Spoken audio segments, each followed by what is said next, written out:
and we have a very exciting episode today. Today we're going to talk about shark finning, but we're also going to talk about the love of sharks, and we're going to talk just about a variety of aspects of sharks.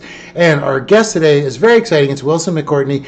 He is an amazing Floridian filmmaker, and he's also does a lot of shark dives and shark videos, and he's actually been at the forefront of trying to push through legislation to stop some shark finning bills. So he's going to be a very exciting guest today. I'm personally a fan of his. Hey Mitch, good to see you here today. So hey, you know what? We have a great episode. We're just going to dive right in. As we always say, it's our world. Let's talk about it.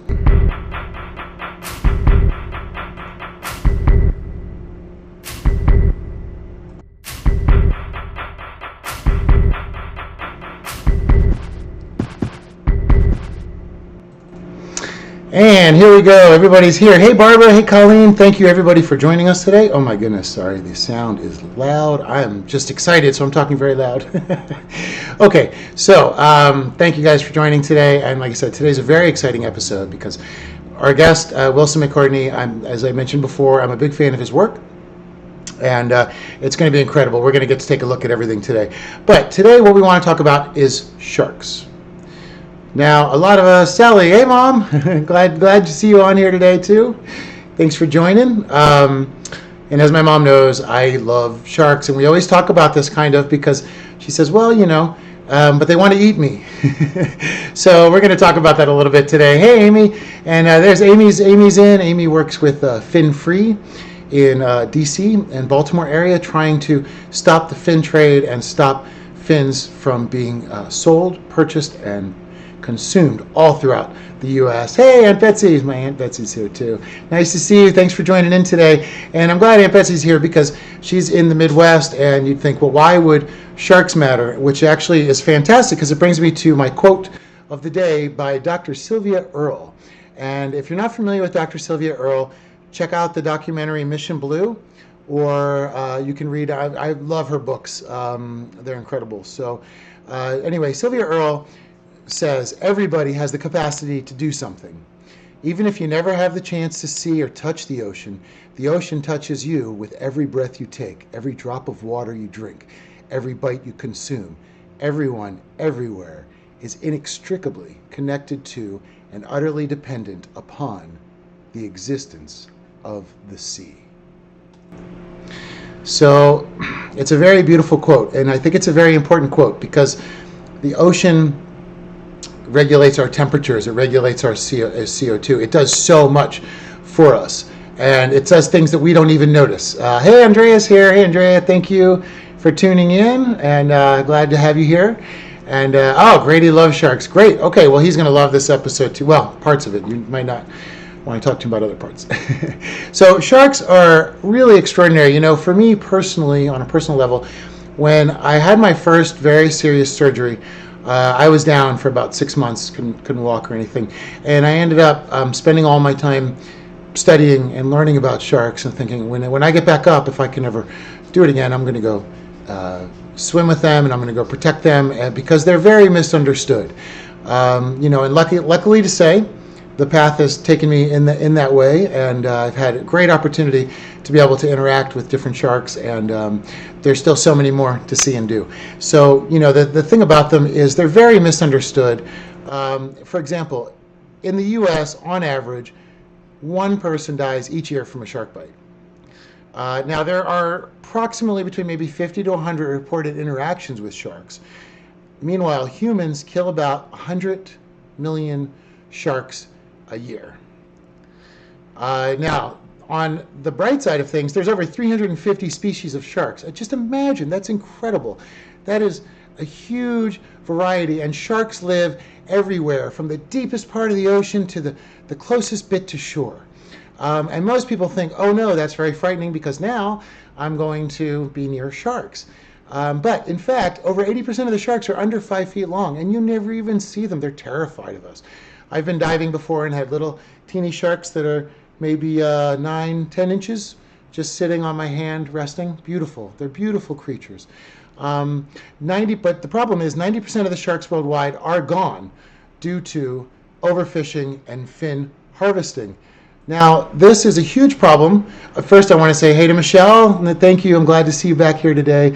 And Coralie, always nice to see you on the show. And Vivian, I'm glad to see you on as well. Kia ora over in New Zealand. And, you guys do a lot of shark protection, whereas Australia, well, they do a lot of shark culling. So there's always work for conservationists. No doubt. The sharks, okay, the thing we understand is we're not on the menu. Sharks do not eat us. Sharks are looking for the sick, the dying, and the dead in the ocean. They're the white blood cells of the ocean. They swim around purely looking for example, if there's a huge pack of seals going, then what they'll do is they'll look for the one seal that's really sick or old or dying or dead, and they'll eat that one. Because the ironic thing is the sharks are the perfect apex predator, and at the same time they're very clumsy hunters, and you can see that in a lot of things. They have amazing skills to go in, but very often they don't get the seals that they're going for, and so it's very difficult for them at the moment also. Barbara, I'm surprised there are sharks in the oceans, human or parasites. Yes, Barbara, it's sad because there is a lot of unfortunately, the ones that are out there are being targeted. Now, they're being targeted mostly for shark fin soup, which this is a shark that I took a shot of over in the Philippines, and it had been, you can see this is the body where the fin had been removed. So they take the fins. Hey, Elena, thanks for joining today. They take the fins and they'll use it for these traditional soups. Now, I'm going to show some video that's a little disturbing, and I want to show everybody what happens with these shark fins. And what we're seeing here is, now this video, I have to say, this video is from David McGuire of Shark Stewards, used as courtesy by him. And this is some horrible video that he was managed to catch overseas. And this is the way that it works, basically the fins are worth a lot. Now the meat's not really worth much because you've got to remember that most shark meat is filled with mercury. When you've got all this mercury and all these things leaching into the oceans now, then what we're finding is that as each fish grows, biomagnification increases the mercury. And sorry, that footage is just, the footage is really hard to watch. Thank you. First of all, I want to say thank you to Shark Stewards, and I want to say thank you to David McGuire for going over there and putting your camera there and showing us what's really happening. Because the more we can see it, the more we can understand it, the more we can be called to stop it. Because this is something that's easily stopped.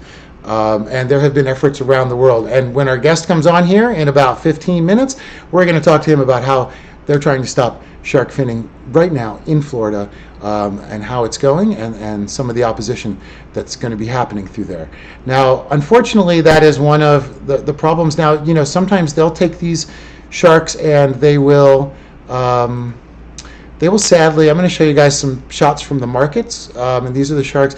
These are the ones that have been landed with their fins, but very often what they'll do is, sorry, where is this? Here we go.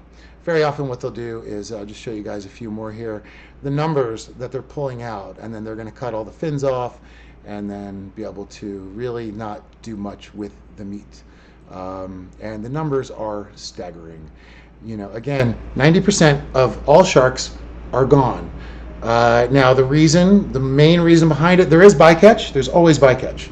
Bycatch is definitely an issue, and many sharks are caught with bycatch. But the problem is that when that happens, they are still finned and then removed. So I wanted to share with you all a video that I shot over in the Philippines. Now, this is when I was working with Earth Race, and we were with the Navy SEALs Special Ops teams, and we were actually boarding illegal fishing vessels. And this one, just to give you guys an idea, this is a Philippine vessel. We're out in the middle of the ocean, and Vietnamese boats have come in and basically gone in. Now you can see the body of the shark here, and what they do is they chop it up. Let's see, come back in here. Here we go. So you get to see the body. And this is the problem. They've gutted it. You can see all the fins have been removed, and a lot of times fishermen will just land these things that look like they're hard to tell. You don't know what the species was. You don't know exactly anything about it. So by the time it gets to this point, it's really difficult for regulation, which is why finning regulation is so important. Now this fin, and you can see the top, there's that video piece again, and that's what it looks like when it's been removed from the body. Very often the sharks are alive when this happens, and they actually will kick the shark. I'm not going to show you guys video of this, but they'll actually fin them while they're alive and then push them back off the side of the boat, and the sharks then try to swim and suffocate at the bottom of the ocean.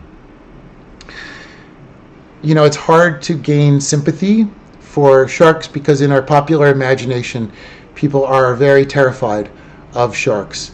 And the reason is we use this term incorrectly. We use, hey Sherry, thanks for joining. Thank you, and thank you. I really appreciate it. I always like to see you on the show here with us. But I wanted to just send out a personal plea. If everyone can stop using the word shark attack. Discovery Channel, Shark Week gets everybody all riled up. But in fact, there are no attacks. It's not intentional. We're not on the menu. They're on our menu, and they need our help. We attack them. Again, under 100 people are bit by sharks, and over 100 million sharks are killed every year by humans. So, you know, we've how do you say this? We've seen this sort of in the wrong light, and we need to rethink how we're thinking about sharks now. They're actually a very important part of the ecosystem. Again, they're not out to eat us, and we need to learn more about them, because as our populations grow and theirs dwindle and their food supplies dwindle and the oceans are dying and they're looking for more food, we're going to have more human-shark interactions. So we need to know what to do, because there are ways that we can avoid interactions, and there are things that we should learn about them to understand them instead of just fear them. That's the key, is if we can learn more about them, we won't fear them quite so much, and we'll stop saying shark attack. Please, it's not an attack. They're exploratory bites. They don't have hands. So when they see something, they bite it. And I know sometimes that can turn in fatal, and it's very, very tragic when that does happen, but it's not intentional. And again, it's not a shark attack. The shark's not like, get him, you know. It's basically like, is this a seal? Gross. I don't want to eat this, and then he swims away. Most shark bites are one bite. Very rarely does a shark go back for a second bite. So I just want to give you all a very strong basis of you know, where the basics of what the sharks are facing in the world right now. And what I want to do, though, now is defer to our guest today, Wilson McCourtney. And what I want to do is, Wilson was nice enough to send over a video for us to play, so I'm going to share that with everybody right now.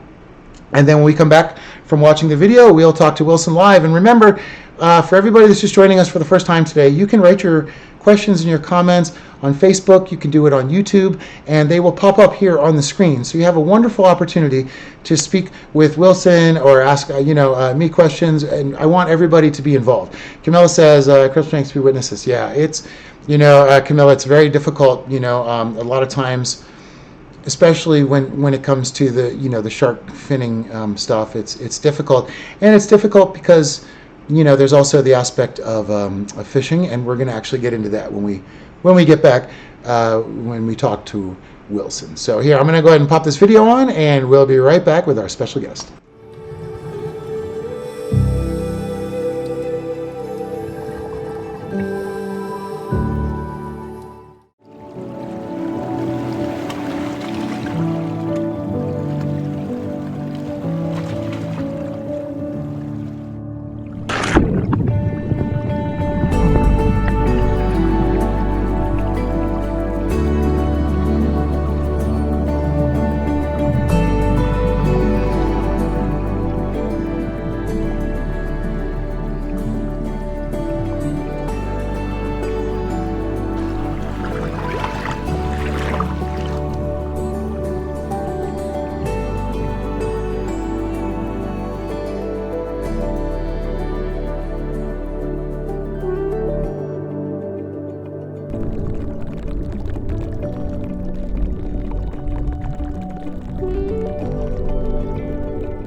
Hey, thank you so much for having me. It's always a good day when I get to talk about sharks, which are some of my favorite animals on the planet.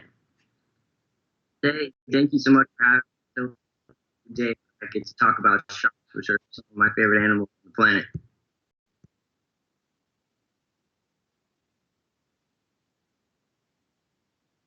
Sure. So I grew up in Sarasota, Florida, and I just basically spent a lot of time on the water with my dad. And we would always see dolphins, manatees, and I would visit Mote Marine Laboratory, which was founded by Eugenie Clark as a kid. And I just was always fascinated by sharks. And I had a deep love for the ocean, you know, and I would go down to the Florida Keys and snorkel and be on the reef and see sharks and fish, and it just captivated my heart. So I kind of was trying to find my way in the world all throughout my 20s as a filmmaker, and I sort of came out of that fog when I turned 30, and I had to sort of take a deep look at what I really wanted to do with life, and wildlife, stole my heart from the beginning. So I really kind of got decided to, put all my attention into being a wildlife filmmaker and being a conservationist and trying to fight for these beautiful, majestic animals. And it has landed me in a really beautiful spot where I get to film sharks quite often and spend a good amount of time in the ocean and sort of fight for them on the back end.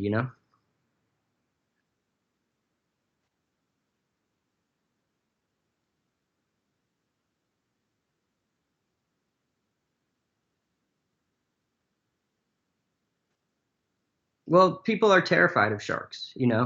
I'd say 90% of the general population are just, they think I'm insane when I show them my shark video or some of my footage. They go, "How you weren't in a cage? I don't understand. What's happening? You guys are petting the sharks. This can't be real." And I'm like, you know what? First and foremost, sharks are really beautiful, majestic creatures. They're not ferocious man eaters. Like you said, we're not on their menu.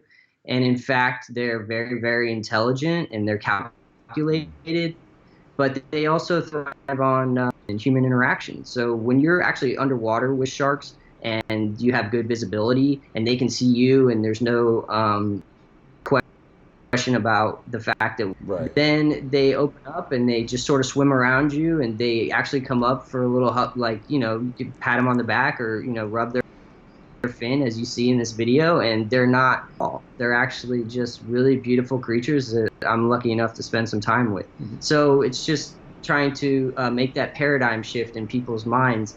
But we've had a lot of issues with the movie Jaws and these shark Yeah. attacks that are happening on beaches. People are just really, really scared, and like you said, we need a new term for the shark attack. And one of my good friends, Jim Abernathy, taught me to say shark mistake. These are mistakes. It's just an accident. A lot of these sharks that are, accidentally hitting people on the beach are younger sharks. They're more inexperienced. The water's murky. They don't really know that you're not on their menu, and so they go in to Mhm. investigate and they take a little bite, and sometimes it could be a really bad outcome, and that's unfortunate, but that's just part of the growing population. As more and more people are on the planet, there's more people on the beach, and we're in their backyard, and these things will happen. But like you said, we're eradicating sharks so fast it Mm. makes my head spin. Shark populations are down 90%. We kill over 100 million sharks a year. That is Yeah. insane. Yeah.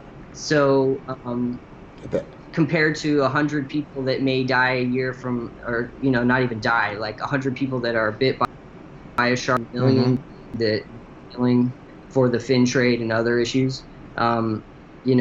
We're going to have a really, really big problem coming up when all the sharks are gone from the ocean because they keep it in balance and they're just integral to the ecosystem. Yeah, and I think that's what a lot of people sort of miss is the point that they are, like we kind of mentioned earlier, the white blood cells. They work with the ocean. The ocean was designed for them. Not for us so Yeah, much. We're lucky to visit. Those of us that choose to dive in yeah. there. But it really it's set up for them to be perfect. Predators. What do you Yeah. fear if this continues at this rate? How do you see the ecosystem itself, um, tipping the balance? Sure, sure. So first of all, um, I'd like to say that sharks have been on this planet for 400 million years. Yeah. There was literally sharks in the ocean before there were trees on the planet. Wow. Okay? Think about that for a second. Sharks were here before trees. Okay? So these are some of the most best evolved creatures that we have. So they've been around a really, really long time. They've survived over five mass extinctions. Now they're going through the sixth, which is human, finning and fishing. And I think that a world without sharks is going to be really, really scary. I mean, they are the lifeblood of the ocean. They are sort of the police of the ocean. They go in and they prey on the weak, the sick, and the dying, and they keep everything in check. So basically, without sharks, seals' behavior will change, fish behavior will change, turtles' behavior will change, and that will affect the evolutionary process of all of these marine animals. And we really, really need sharks in our oceans to keep it happy and healthy. I don't know what it will look like. We don't know, but it's coming, and it's coming like a freight train. So we need to really protect these animals and stop the fin trade. So I was going to say, yeah, that's one thing we can really do right here on land is try to fight back and stop this terrible fin trade. The video that we played earlier, I know is a little disturbing for everybody that David McGuire had shot from Shark Stewards. Thank you, David. That video gives us a horrible, brutal, realistic, honest look at what these sharks face every day. Some that are alive, some that are dead. It just breaks. I remember just being struck when I learned that they did it while they were still alive and then sent them back in Yeah. to die. And There's other videos that show a shark, getting his fins cut off and then dumped back in the ocean with no fins on it. That's actually the scarier video because you just slowly watch him drown to the bottom and just like hit the bottom and then flail out. And that is a really depressing video. I think a guy, Sean Heinrich, shot that one, and that hit me so hard when I saw that. Yeah. So yeah. For the fin trade, let's talk right now. I mean, a lot of people might not even know. Real quick, I want to say, hey, Vicky, thanks for joining us. Vicky Palmer, another big water advocate down in Florida. I see a lot of people from Florida here today, Wilson joining, so I think this is great. That's neat. Hey, Camilla, Camilla says, we invade their environment. We need a complete re-education starting with children. We must remove this mindset and stop eating fish by catching them in error as bycatch. And Camilla, I think that's actually a great point. We need to re-educate, and that's, one of the aspects that I'm excited about that Wilson's working on is trying to stop the fin trade. So Wilson, people may not be familiar with it. It's almost an invisible problem that's visible right within our own culture. Could you kind of help us understand what's happening around us and what your efforts are to make that stop? Sure. So the market's being driven by Asia and China specifically for the consumption of shark fin soup, which first I just want to say is a pretty tasteless, odorless bowl of poison. Okay. Now, when I say a bowl of poison, I mean that since sharks are the predators, they eat all the smaller fish on the food chain. So by the time they consume all those little fish, shark meat is actually so full of mercury and other just toxins that it's a really bad idea to even eat shark in general, a fillet or a shark fin soup. So it's a cultural thing with China, it's a delicacy and it's a status. They've been driving the fin trade for, I'd say, at least the past 30, 40 years. And what's happening is a lot of sharks are being caught in Latin and Central America. They're being finned, and then they're being shipped to the United States to be put on an airplane and flown to China. So inadvertently, United States, even though we don't fin that many sharks ourselves, we allow the ports to be open to trade and sell these fins. So that's what we're trying to fight against right now here in the state of Florida, because Miami, he's become the new hub for the fin trade, and it's gotten out of control. So basically what's happening is historically there has been a big game of whack-a-mole. Okay, so first, Hawaii decided to ban the import and export of fins, so that shut down that port. Then it moved to California, where LA became the port. Then California caught wind of it and said, we don't want to be involved in any of that heinous practice. We're going to shut down our port too. Then it moved to Texas, and Texas decided we don't want any involvement either. They shut it down. Then it all moved to Miami. And I'd say for the past, 3, 4, 5 years, Miami has now been the huge hub. And so I myself teamed up with Shark Allies, and our fearless leader, Stephanie Brendel, should take the lion's share of all of this credit because she is a warrior on the front lines, in and out of this political process, pushing the bills. So I tagged along as a worker bee for Shark Allies, and that's where I learned all the ins and outs of what we can do to pass this piece of legislation that will be historical for the state and end up saving millions of sharks around the world. So as it stands right now, um, we have two bills running simultaneously, one in the House and one in the Senate. And the House bill passed unanimously, all three committees pretty much. And now we're waiting on the third and final Senate bill.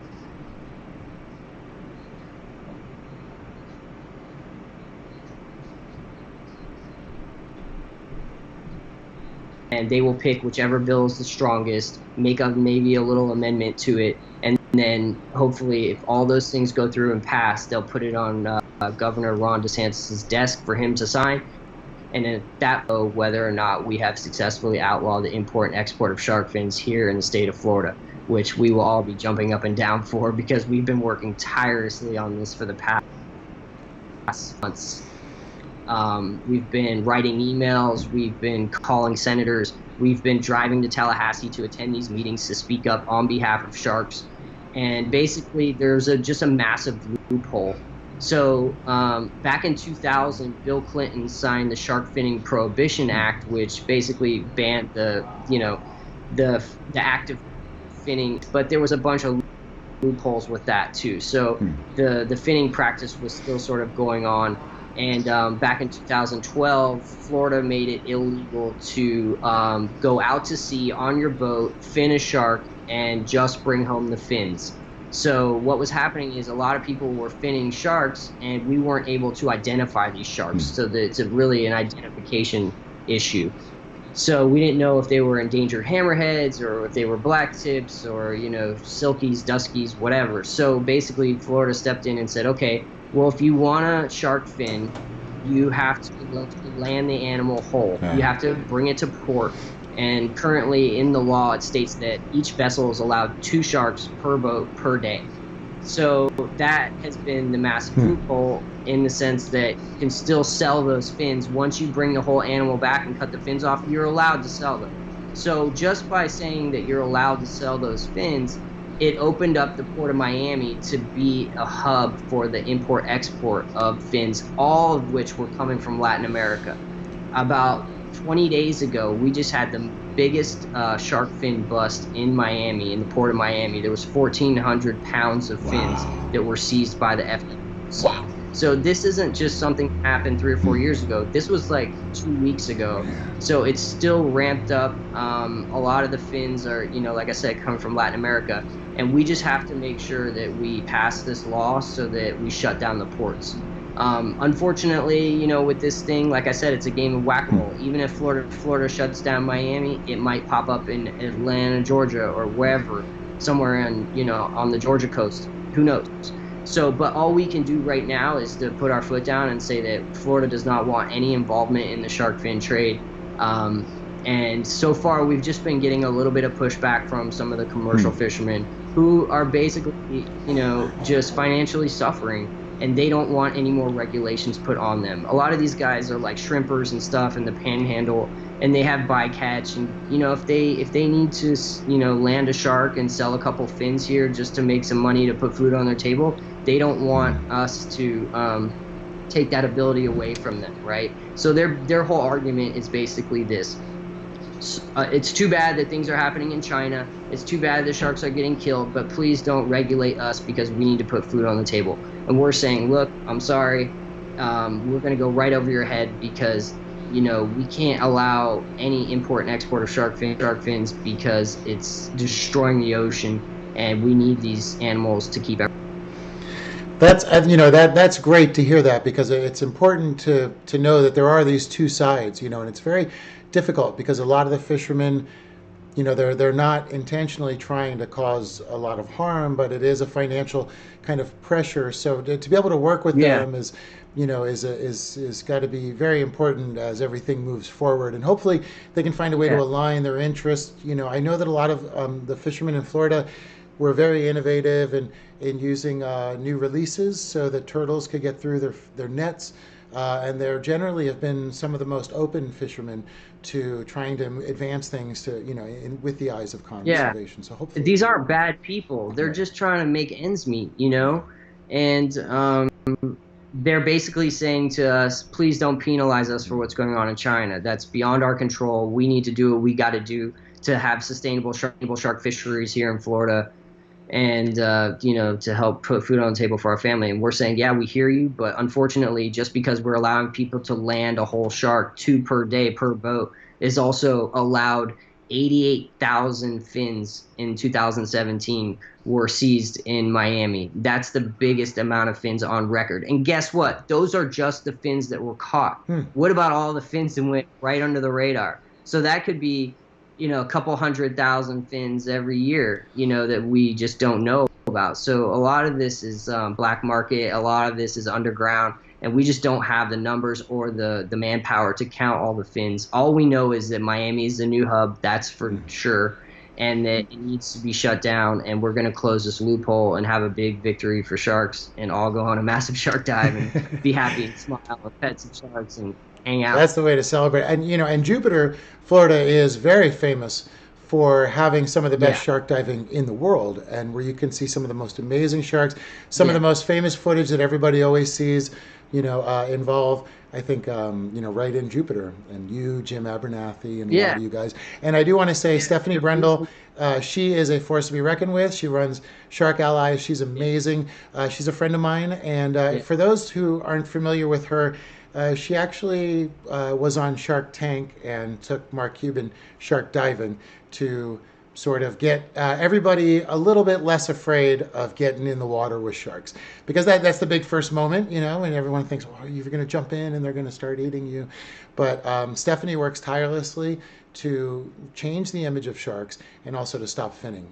So she's another one of my eco heroes, and I was always hoping to maybe get her on the show one Yeah, day, but she's so busy. I yeah, she's haven't amazing. really been able to do Yeah, that yet. she's amazing. She had a hand in passing this bill in all those states. So she's just incredible. And I'd like to give a shout out to the other girls on her team that are just incredible. Jamin, Shara, and Cassandra Scott. I mean, I've been taking direction from them, and they are just so passionate about this cause. And there's a lot of people working on this behind the scenes, and I'm just one of the lucky few that tagged along and sort of documented the story for my future documentary called Fighting for Sunshine, which is about saving Florida wildlife and protecting our planet. So I was going to say, that's actually that's fascinating, and I wanted to talk to you about that because I know that you've been shooting and working on the documentary. So, and, with being somebody that's grown up in Florida and watched the change over all these years, what sort of what aspects are you trying to capture, or what brought you to this documentary, and tell us a little bit more about what you've been shooting with that. Yeah, so I've just been following my heart as far as which stories have been inspiring me, and I really wanted to make a film that was a celebration of nature and just show people all the biodiversity that we have here in Florida and why it's so special and that's taken me along the journey with the shark fin bill and also the clean water movement because I was deeply affected and super emotional about the red tide outbreak in 2018 that washed onto our beaches here in Sarasota, where I'm from. And so it's just a story about me growing up as a Floridian and all the conservation stories that have, stolen my heart over the past few years and sort of try and show people what's worth protecting and why Florida is so special with all the different various forms of wildlife that we have. Beautiful. When I was down there, I was amazed. There's just so much there between, the East Coast, the West Coast, the Everglades. There are so many Yeah, forms of ecosystems in there. It was really yeah, incredible place. So I'm very excited to hear more about the film. And I think I'm going to put a link down as soon as the show ends, and I'll make sure to put it on the audio versions as well, so everybody can click on, go check it out, and keep up with Wilson as well. Now, Wilson, I was curious, Yeah. for people that aren't too familiar with Florida, what are your main? Actually, you know what? Before I ask you that, um, first I want to say hi to Tanya for joining us today. Thank you, Tanya, for being here with us. And Sherry, yes, definitely. If you can, follow everything Wilson does. He's right in the heart of it. And Vicky Palmer said, "Wow, thank you, Wilson McCourtney, as well." Real quick, before I get to my next question, could you show us your tattoo?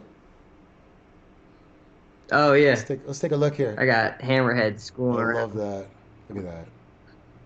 Yeah, Beautiful. it's kind of hard to see in the wet. Yeah, Fantastic. I love sharks. See? Look at that.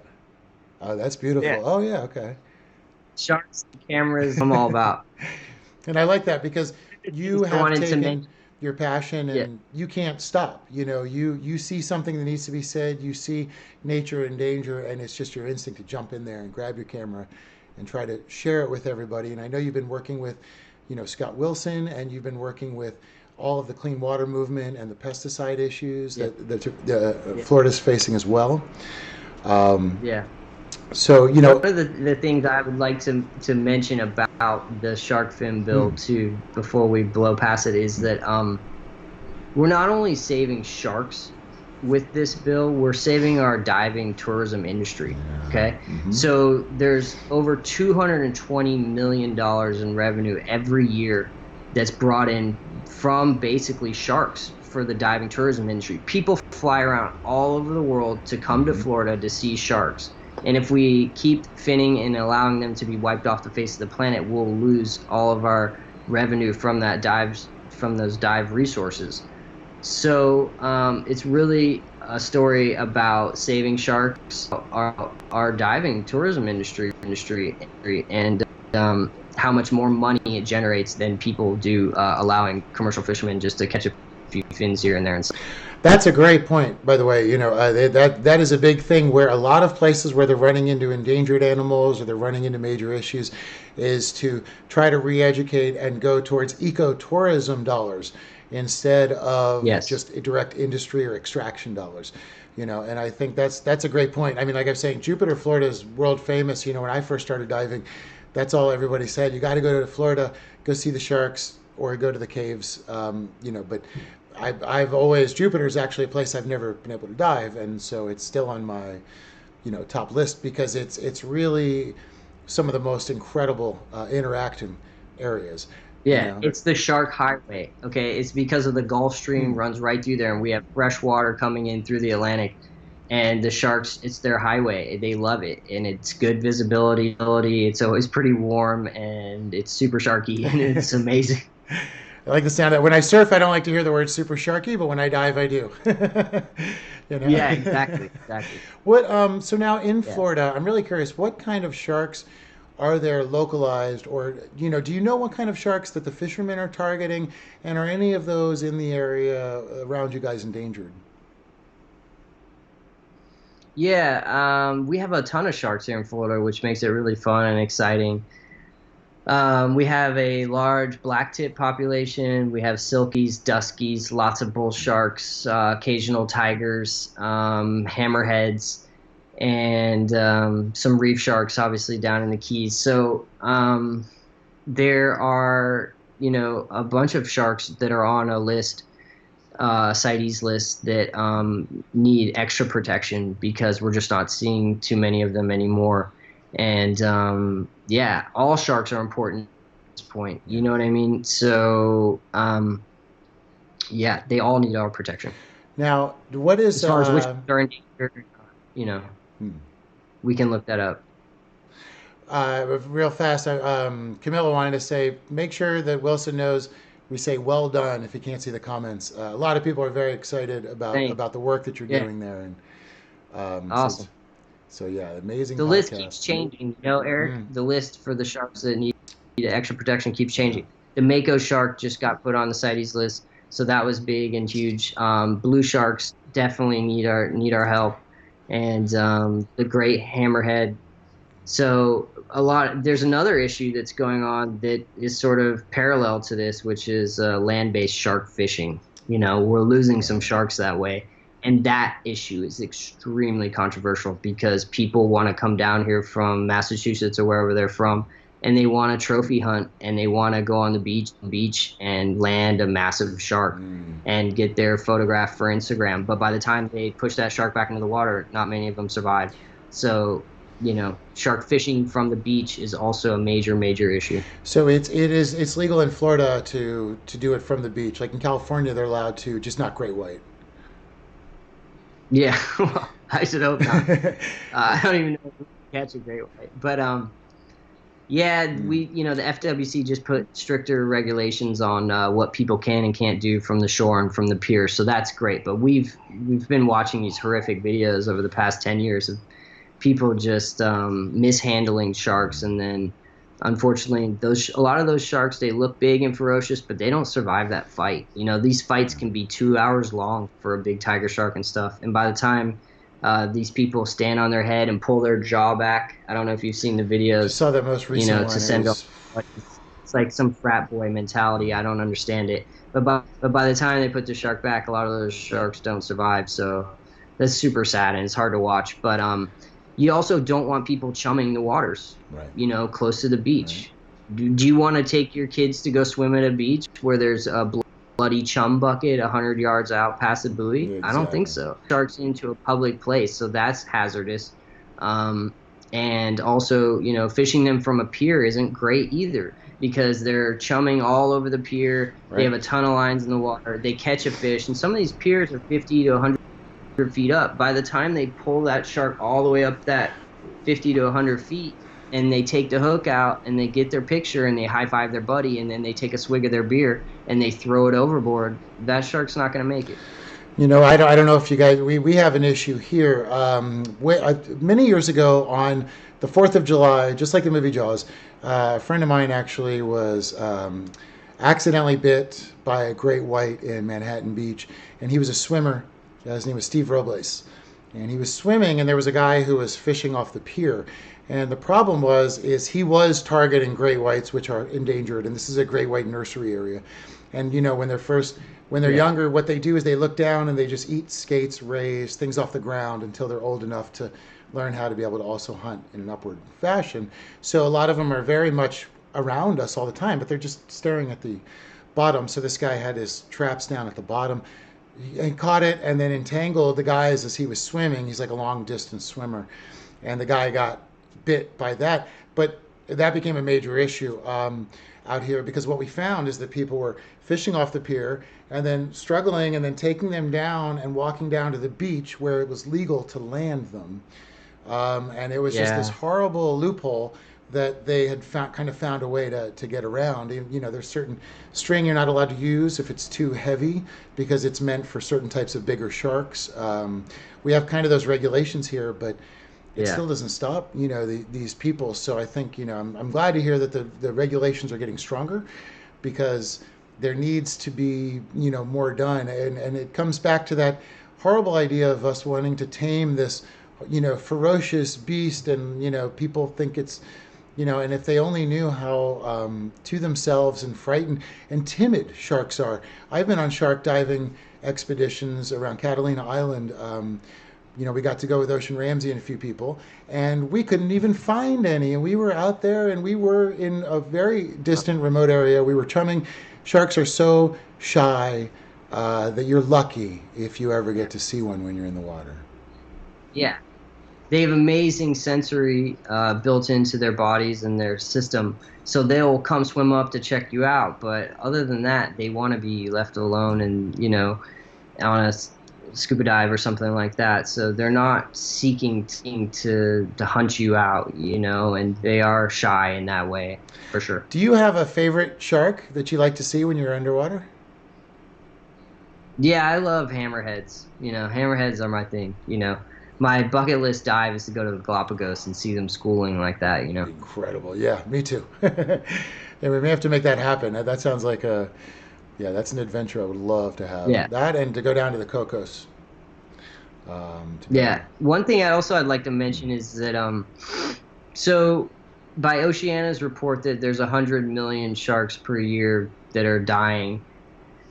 70 million of those sharks are being sold and transformed through the fin trade. So that leaves 30 million sharks uncounted for. So where are those sharks and what are they doing? Where are they going? So one of my heroes, this whole conservation world, as far as filmmakers go, is Rob Stewart, and so he's got an amazing film out called Shark Water Extinction and Shark Water. And unfortunately, we lost him in a really tragic dive situation a couple years ago. But he touched on a really interesting fact that there's 30 million sharks that are uncounted for, and he did a lot of research, and under his uncoverings, he found out that sharks are not only being sold for the fin trade, but they're being put into cosmetics and pet food. So they are, fishing sharks for their liver oil, which people use for lipstick and stuff like that. So if women are out there and they're listening, make sure when you're buying beauty products and cosmetics, it's squalene free.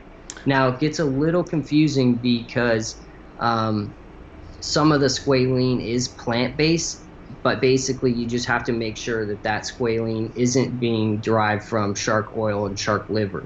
So Rob Stewart always said one of his greatest quotes is, people have no idea they're rubbing and smearing endangered super predators all over their face.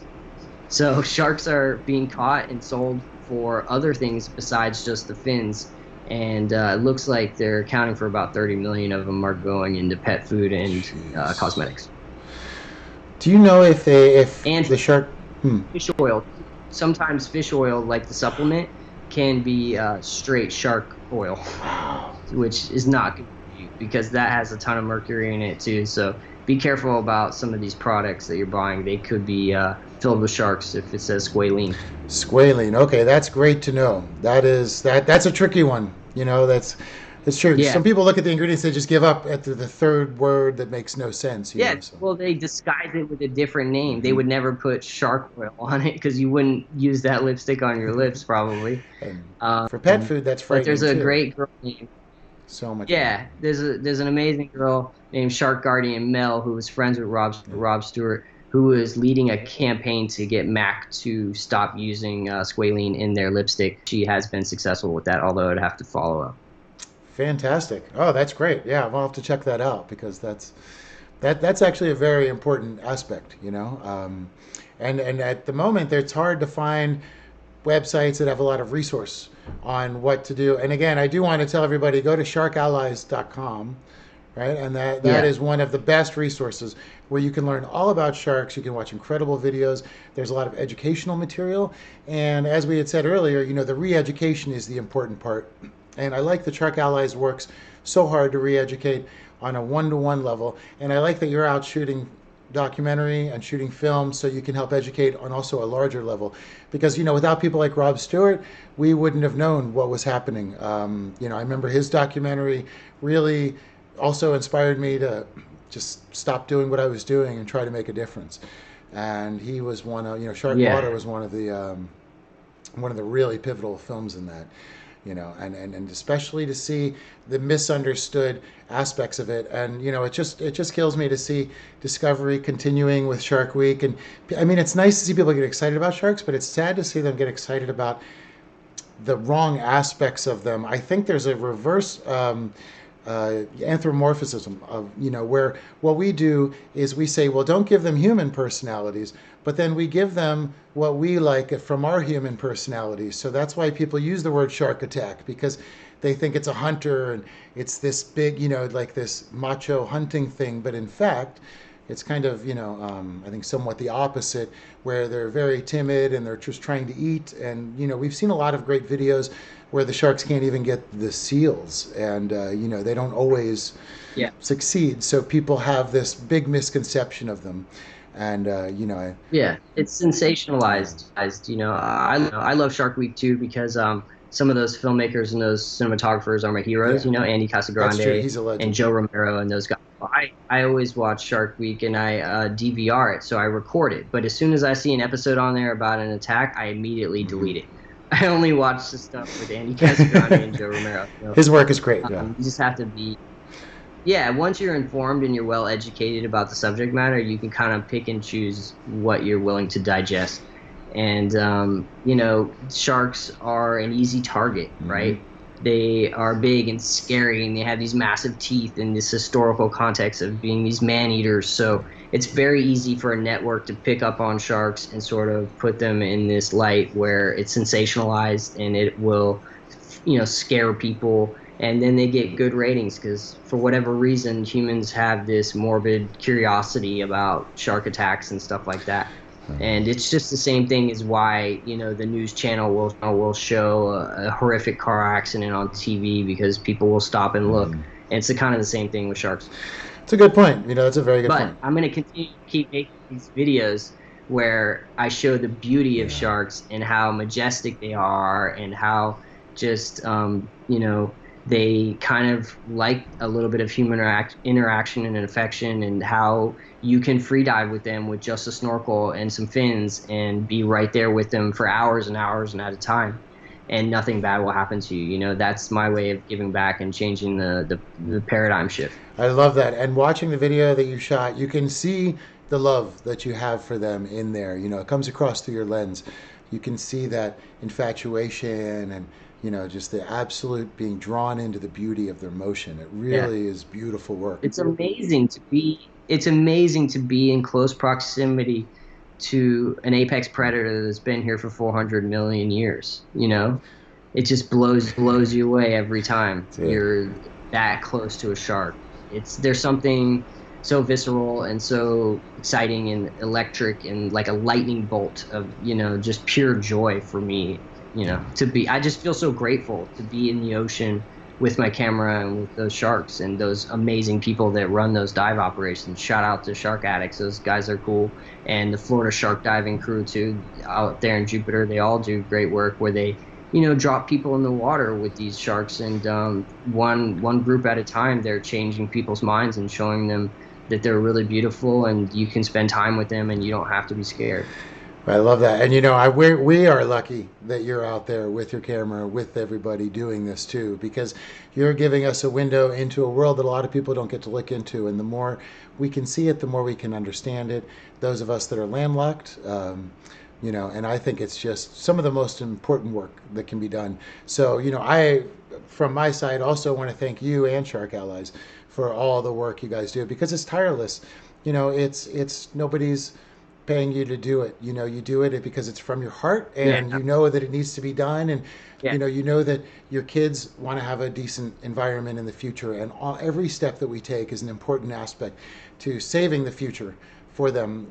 Amy says, "I love sharks so much, and love that you've devoted so much to protecting these precious and amazing creatures. Thank you. People need to be educated so that they can participate in helping sharks." Which brings me to my next point. How so if people are watching right now and they say, what can I do to get involved? I'd like to make a difference somehow. Where would you recommend that people jump in and give a hand? yeah. So I think offering to volunteer Shark Allies or Oceana, um, would be a great start. And just watch as many shark docs as you can, and sort of figure out what the real issues are. I'm sure Shark Guardian Mel would love some help and support on her mission to put an end to squalene being added to all the cosmetic products. There's a million ways that people can help sharks. And you can also just start really small. Just talk to your friends, just educate them. Anytime a story about the ocean comes up, just say, "Did you know that we kill over 100 million sharks a year?" Blah blah blah. Always helps just change the mindset so that people can sort of soften up and warm up to these beautiful creatures before they're gone. My big fear is that I won't be able to do this dive in Jupiter with my son when he turns 18. Hmm. You know, and we need to act now. We don't have time. It's just like the same urgency as climate change. Sharks need help now, or else, the fin trade will wipe them out, and we don't know what the ramifications will be. So, there's a lot of little steps that you can do. You can just go to the beach in plastic. Yeah. Anything will help. It's a good point. Just from it picking up any plastic, like, as surfers, we have a rule. You have to pick up a bunch of plastic before you go in and when you're coming back out from the water as well. Yeah, that way you have good karma and you actually get the wave you want. Exactly, exactly. Before you enter the ocean, you have to show a little respect, one way or the other. Always, Yeah, because it is a living yeah, entity and it's such its own universe. And I think that's another aspect where yeah, people get a little frightened, because it has its different kind of laws and they feel, there's that fear of the yeah. unknown. So the more work that you do, the more it brings that knowledge to us and the more it can help re-educate people for a better future. Yeah, there is an action alert I can tell people to Yes, do right now tonight. yes. So we have a lot of phone calls that need to be made to these senators by tomorrow morning. So if people are feeling inspired right now as they're watching, go to my Facebook page, and I posted where you saw the video that you ran at the beginning of the show. There's a post on there, and if you read halfway through down, there's an action alert with a list of about 15 senators that you can call. If you're a Floridian, they're not even going to answer the phone. You just leave them a voicemail. It's super easy. You just click call and say, "Hello, my name is whatever, whatever. I'm from, Tampa, Florida, and I would kindly ask you to vote yes on Bill SB 680." And so, by making all those phone calls, even though nobody's answering, they are being recorded and documented, and that is forcing these legislators to, support our bill. So you can do that immediately tonight. I've probably called 30, 40 senators in the past days, and it's you 10 minutes total, and you can get through a list of about 15 people, and in the end you're like, okay, I did something today. Every day is a new day, and that just feels like a good win-win for everybody. I like that. I like that. And the Sharks really need this, and they really need what you're doing. Yeah. So it's again, and a lot of people are saying thank you so much. And a lot of people are very appreciative. I think on behalf of the Sharks because SB 680 support the bill. That's what Sherry says. Yeah. Yes, Sherry. And Sherry, Yeah. just to make sure, what Wilson was saying, and Michelle said she will do, which means she's going to start making the calls. So everybody that's watching, please go to Wilson McCourtney's page. I have it on the initial ad for this. I will put it back on as soon as we end the podcast, or you can just look him up and go on there. He's got all the information listed. Make those phone calls. Your voice is important. We can make a difference. And Wilson, one thing you were saying that was important is one big way we can change the future is by always talking. If people bring up the ocean, tell some real stories. Bring in some, give them something that they can Yeah. learn about Yeah. instead of just the things that they're always hearing from Jaws and from the media and all these things. And I think it's important because we are in a time where with the internet, we are all the knowledge that each other needs to learn from and move Yeah. forward. So, it's important that we educate ourselves and it's important that we help educate everybody around us for the love of each other and for the love of the planet. So I really, Exactly. And just go diving, go there you snorkeling. go.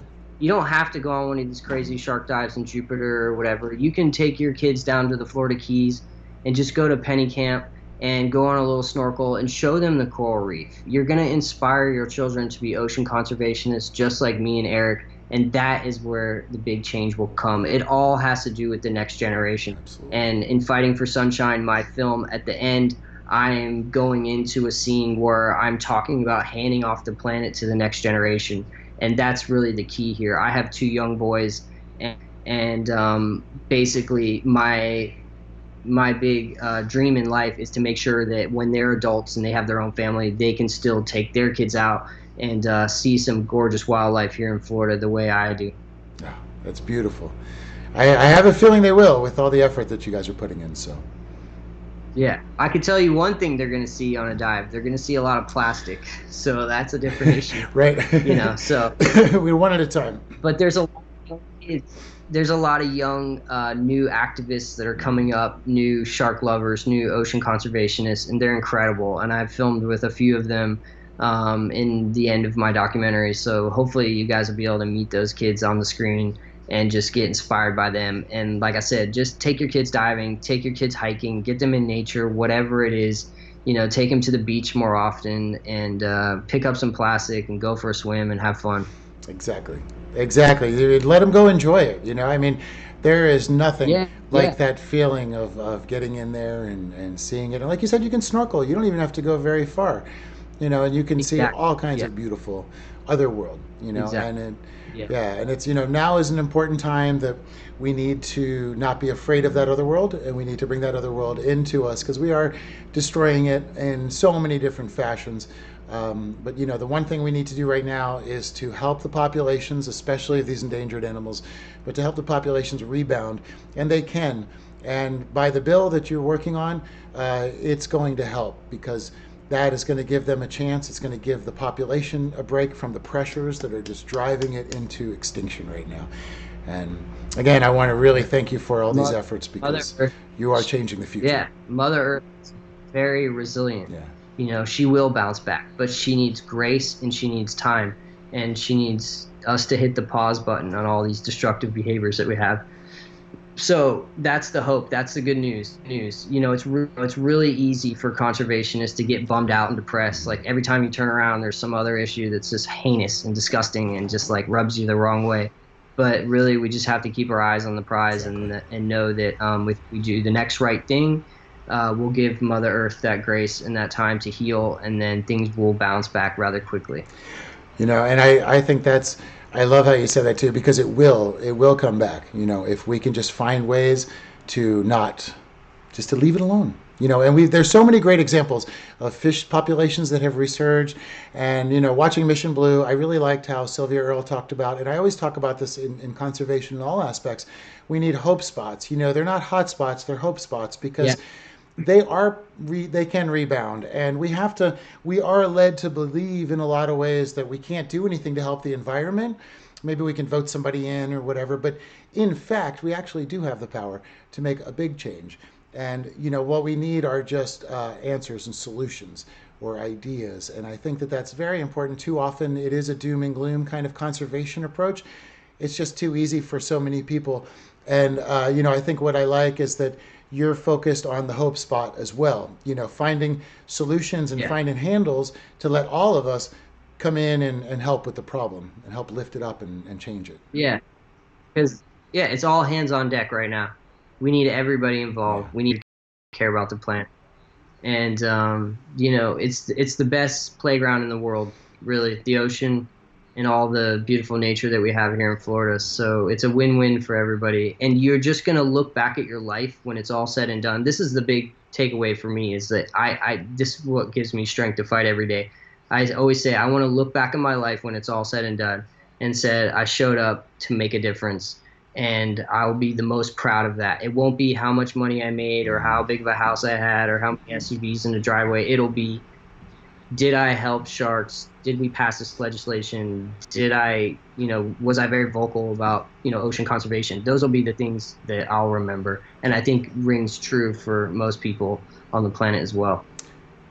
Perfectly said. Yes, beautifully said. I agree 100%. That's going to be, that is the most important. I see Molly says, support your work and will definitely call.